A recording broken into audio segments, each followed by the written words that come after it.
Good morning students. मैं Indu Aseri, associate professor government college Abu Road से। आज हम बात करेंगे जीडीपी के बारे में, ग्रॉस डोमेस्टिक प्रोडक्शन। आप लोगों ने सप्ताह भर पहले सुना होगा, न्यूज़पेपर में पढ़ा होगा, सभी न्यूज़ चैनल्स में चल रहा था, इसके बारे में बहुत बहस भी चल रही थी कि भारत की अप्रैल से जून तिमाही की जीडीपी ग्रोथ रेट 23.9% घट गई। लगभग 24% जो हमारी जीडीपी की ग्रोथ रेट है वो ऋणात्मक आई। हम एक और देश को 5 ट्रिलियन जो है वहाँ तक देश के जो व्यापार को, ग्रोथ रेट को, देश की अर्थव्यवस्था को 5 ट्रिलियन तक पहुँचाना चाह रहे थे, और कहाँ हम 23.9% माइनस जीडीपी ग्रोथ रेट पर पहुँच गए। आप सभी को पता है कि कोरोना वायरस के कारण पिछले महीनों में पूरी अर्थव्यवस्था ठप रही। सब जगह सभी इंडस्ट्रीज़ बंद थी, सभी दुकानें बंद थी, कहीं कोई उत्पादन नहीं हो रहा था, प्रोडक्शन नहीं हो रहा था, लॉकडाउन था। इसलिए जीडीपी कम होनी ही थी। इसमें बहुत भारी गिरावट आ गई। तो ये जो जीडीपी है ये किसी भी देश के आर्थिक विकास की रफ्तार को बताता है। अगर जीडीपी 23.9% घट गई, ऋणात्मक आ गई, तो इसका तात्पर्य यह है कि हमारी अर्थव्यवस्था के जो विकास का इंजन है वो उतना पीछे हो गया।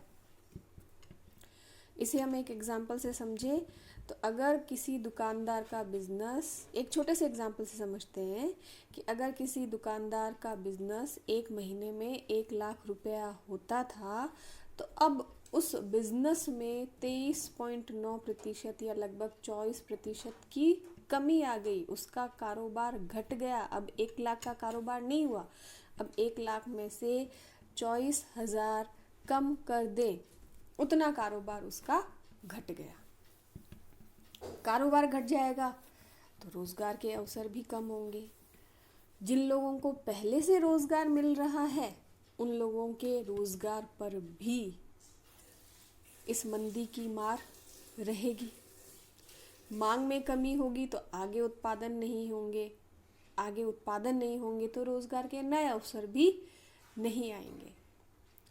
तो जहां हम देश को पूरे विश्व की अर्थव्यवस्था में, जो बड़ी बड़ी अर्थव्यवस्थाएं हैं, उसके साथ हम हमारे भारतीय अर्थव्यवस्था को उस अवस्था तक पहुंचाना चाहते थे, उसके लिए हमें 8 और 9% की ग्रोथ रेट, हम बात करते थे कि अगर हम 8 और 9% की ग्रोथ रेट से चलेंगे तो हम हमारी अर्थव्यवस्था को उस स्तर पर पहुंचा सकते हैं कि देश जो है विश्व की बड़ी बड़ी अर्थव्यवस्थाओं में शामिल हो जाएगा। लेकिन हम आज इतना पीछे हो गए हैं कि हमें उस स्थिति तक पहुंचने के लिए अगर सोचना है तो हमें हमारी ग्रोथ रेट को, जीडीपी को 12 से 15% तक पहुंचाना होगा। उसके लिए बहुत समय लगेगा। हमारी ग्रोथ रेट बहुत नीचे जा रही है, पर धीरे धीरे हम कोरोना के इस काल से भी उबरेंगे। अर्थव्यवस्था अपनी रफ्तार पकड़ेगी और सरकार भी प्रयास करेगी। सरकारी खर्च में अगर बढ़ोतरी की जाए, दूसरा कृषि के क्षेत्र में यदि वृद्धि की जाए, तो हमारी जो अर्थव्यवस्था है, हमारी अर्थव्यवस्था की जो जीडीपी है वो थोड़ी पटरी पे आ सकती है। हम बात करें अगर रेल में सफ़र करने वाले लोगों की, तो रेल में अगर 100 लोग सफ़र करते थे तो आज 5 लोग भी सफ़र नहीं कर रहे हैं। सीमेंट उद्योग को देख लो, स्टील उद्योग को देख लो, किसी भी उत्पादन के क्षेत्र को देख लो, हर जगह उत्पादन गिरा है। हम उम्मीद लगा सकते हैं तो सिर्फ कृषि क्षेत्र में लगा सकते हैं कि कृषि क्षेत्र में यदि पैदावार अच्छी हो तो हमारी जीडीपी ऊपर आ सकती है। दूसरा, यदि सरकार खर्च में बढ़ोतरी करे तो अर्थव्यवस्था धीरे धीरे पटरी पर आ सकती है। अब सब लोग इस जीडीपी की बात करते हैं। ये जीडीपी है क्या, और इस जीडीपी के कारण हमारी अर्थव्यवस्था इतनी डाउन कैसे हो गई? हमारे सामने एक तालिका है, एक ग्राफ है। इस ग्राफ में कुछ देशों की जीडीपी की दर दिखाई गई है। 7 G7 के कुछ देश हैं। सबसे पहले देखिए भारत है, जिसकी जीडीपी की ग्रोथ रेट -23.9 है कोरोना के कारण।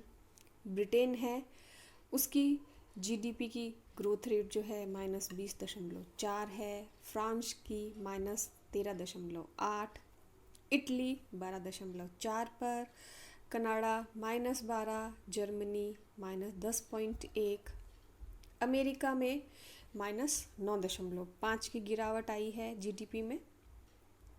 जापान में -7.6। चाइना, जहां इस कोरोना की उत्पत्ति हुई, चाइना जिस देश से कोरोना ने पूरे विश्व में पांव पसारे, उस चाइना में ग्रोथ रेट कम है लेकिन माइनस में नहीं है, वहाँ ग्रोथ रेट है 3.2। अधिकतर देशों में विकास की ये जो दर है, जीडीपी की दर है, यह कम आंकी गई है। तो ये जीडीपी है क्या? जीडीपी देश के निवासियों और व्यवसायियों द्वारा बनाई गई सभी वस्तुओं और सेवाओं का मूल्य है। जीएनपी, जबकि जीएनपी जो है वह घरेलू व्यवसायियों द्वारा निर्मित सभी उत्पादों के मूल्य की गणना करता है। अगर इसको एक परिभाषा के रूप में जीडीपी को पढ़ा जाए तो हम बोल सकते हैं कि जीडीपी में सभी निजी, सार्वजनिक खपत, निवेश, सरकारी परिव्यय, निजी आविष्कार, भुगतान, निर्माण, लागत और व्यापार का विदेशी संतुलन शामिल होता है। जीडीपी एक देश की समग्र आर्थिक गतिविधियों का व्यापक माप कहा जाता है। अब इस जीडीपी की शुरुआत किसने की? किसने सबसे पहले जीडीपी जो है, किस देश ने सबसे पहले जीडीपी की काउंटिंग शुरू की होगी? इसे देखा जाए तो एक नाम आता है साइमन कुजनेट्स का। 1930 की जब विश्वव्यापी मंदी शुरू हुई थी तो उस मंदी से देश उबर नहीं रहे थे। तो उस समय 1937 में साइमन कुजनेट ने अपने देश में कैलकुलेशन की कि हमारे देश में कहाँ कहाँ किस किस वस्तु का कितना उत्पादन हो रहा है, हम इस मंदी से कैसे उबर सकते हैं। उसके बाद 1944 में लगभग दूसरे देशों ने भी जीडीपी की गणना करनी शुरू की। भारत ने 1950 से जीडीपी की गणना करनी शुरू कर दी। वर्तमान में हर तिमाही में, मतलब हर 3 महीने में हमारी जीडीपी के जो हैं आंकड़े हम निकालते हैं। तो ये जीडीपी के आंकड़े निकाले कैसे जाते हैं, कैसे हम काउंट करते हैं? हम एक उदाहरण से अगर इसको समझना चाहें तो मान लीजिए एक देश में सिर्फ मोबाइल का उत्पादन होता है। एक देश अगर 100 मोबाइल बनाता है तो उन 100 मोबाइल का बाजार मूल्य उससे उसकी गुणा कर दी जाए तो जो कुल योग आएगा वह हमारे देश की जीडीपी होगी। अब केवल मोबाइल का तो उत्पादन होता नहीं है देश में तो बहुत सारी वस्तुओं का उत्पादन होता है। तो देश की परिसीमाओं के भीतर जिन भी वस्तुओं का उत्पादन होता है, चाहे वो एग्रीकल्चर से जुड़ी हुई वस्तु हो, चाहे हम कपड़ों का उत्पादन कर रहे हो, हम पेन का उत्पादन कर रहे हो, हम मोबाइल का उत्पादन कर रहे हो, कार है, फ्रिज है, टीवी है, टेबल कुर्सी का उत्पादन हो रहा है, जितनी भी वस्तुओं का उत्पादन हो रहा है उनका बाजार मूल्य निकाल लिया जाता है। और जितनी भी सेवाएं हैं उनका भी बाजार मूल्य निकाल लिया जाता है। उनका योग हमारे देश की सकल राष्ट्रीय उत्पाद कहलाता है। ग्रॉस डोमेस्टिक जो है प्रोडक्शन, सकल घरेलू उत्पाद कहलाता है। इसे अगर सूत्र के रूप में देखा जाए तो जीडीपी बराबर C plus I plus G plus X minus N. GDP सकल घरेलू उत्पाद है हमारा, C हमारा उपभोग है, उपभोग सब तरह का उपभोग है देश में जितना भी उपभोग होता है, I निवेश है, G सरकारी व्यय है, X माइनस M ये हमारा एक्सपोर्ट और इंपोर्ट है। तो एक्सपोर्ट माइनस इंपोर्ट करके जो शुद्ध रूप से आपके पास आएगा वो हम जीडीपी में जोड़ देते हैं। इस प्रकार जीडीपी जो है वो निकाली